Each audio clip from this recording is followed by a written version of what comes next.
Hello and welcome to Scrapbooking Station. In this video we're making goodie bags. They're flat, they're quick and easy to make, so if you have to make a lot. So these are Halloween decorated, but kids' parties or any other occasion where you need to give out some treats. So I'm going to put the camera over my shoulder.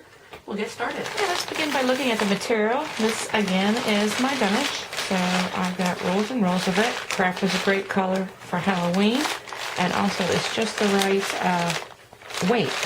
So you don't want to use anything too thick because in this design we crunch it up at the top. And so if you use something thicker you might want to fold over the top. So begin with an 8x8 square, and you want to score it. I don't know if you can see the score lines, but it's 2 1/4 from each side and then 1 inch off the bottom. Then you want to go ahead and give it a good crease. And I kind of pre-crease that, and this is going to fold up from the top. It's going to look something like that. Let me see. Got a couple other bags because the next thing I'm going to do is trim the top. And I'm going to use some zigzag craft scissors. Of course, you can use an edge punch if you wanted to, or pinking shears. Done. Get pretty much something like that. You want to grab one, open it up, and turn it to the outside, because here's where you want to do your decorating. Now for me, I'm going to use a roller, and so there are 2 that would work because I want to stick little images inside there. This is the pin dot from Stampin' Up, and this other one would work as well, polka dot blocks. So I've already got my cartridge. Go ahead and give it a couple of swipes. Make sure it's working good. And now you need to be aware that this is going to be crunched up on the top, and so whatever you want to do, you want to run close to the bottom. So I'm just going to run not too close because it folds over in the back. So I'm going to make just 2 wiggly lines like so and get that done. And now I'm going to follow up with this little pumpkin guy, and I'm going to put him in Tangelo twist. So I'm going to do that, and while you're doing that, you might as well be thinking about your tags that are going to go on the bag. And for this, I'm using a Big Z die tag scallops combo. So I pretty much cut 3 at a time, which is why I've got 6 of those.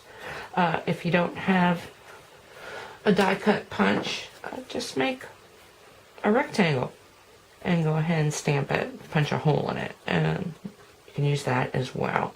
So let me finish stamping my pumpkin, and then we'll get back and look at how you glue it all up. Okay, once you've got the design on the outside of your bag, you're going to start by gluing the center seam. And so what I'm going to do is figure out, of course, you figure out which one's going to lay over the other one. And what I do, since this one's going to be on the bottom, and you want to go bottom to top of your glue, then just a thin line is all that's needed. And then on this one, I'm going to go on this outside, and that'll get all the glue that you need. And we'll go ahead and press that flat. And I should turn it over. Now, before you fold your bottom up, go ahead and put a thin line, just really quick in here, because otherwise it will want to open up on you. Go ahead and set that down. And I like to fold the corners like you would a gift, and then bring it up. And if you've got an edge here that you want to cut off, go ahead and cut that off, but I'm going to leave it alone. And same thing again on the outside. I want to put glue, and then closer to the score. Now ready to look at filling it and closing it. I like to put several ribbons. In this case, I'm using some jute. Let's see. I've got this jute. It's actually 5 strands, so I go ahead and pull them out, or pull 2 of them out. You can use the whole thing, obviously. And then the other thing I have is this black baker's twine, so the black stripe, and I just inked it with my Tangelo twist. And that's just running it across, holding it down with my dauber. And do that a couple times, but make sure you let it dry. Okay, let me go find something to fill this bag. and then we'll be back with... Okay, actually I just ended up putting in some stamps. So your finished bag, if you use that 8x8, is about 3.5 when flat by about 7 inches. So I just knotted that real good, and I will do that before I attach the tag. So let me just thread this through here and then tie a bow. So I got the tag on there, and then I just trim these edges. So this will fit like 2 little chocolate bars or maybe some small candies. Of course, all the same thing if you want to make a larger bag. This one's about 4.5 inches wide, but this would be great for a cupcake. The thing you'd want to do if you put any kind of baked goods in something like this, you'd want to line it first with, actually a Ziploc bag would work. Let me see if I've got one handy. I've got this one where I've got all my accessories in. I would just clip the sides up and then tuck that in there first, and then throw in my brownie, cupcakes, or cookies, or whatever you want to do there.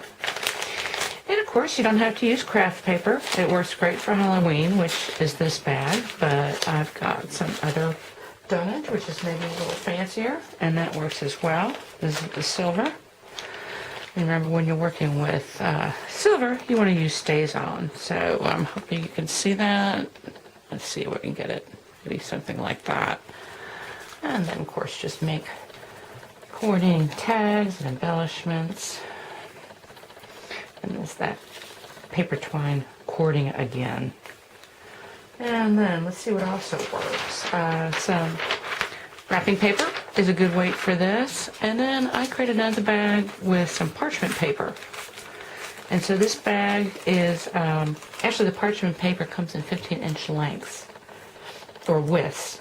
And so I took my same 8 inches, but it was only 7.5 inch tall. So I just folded under 3/4. Okay, with your larger bag, the 10x8, your score lines on the side are going to be 2 3/4 instead of 2 1/4 for the smaller bag.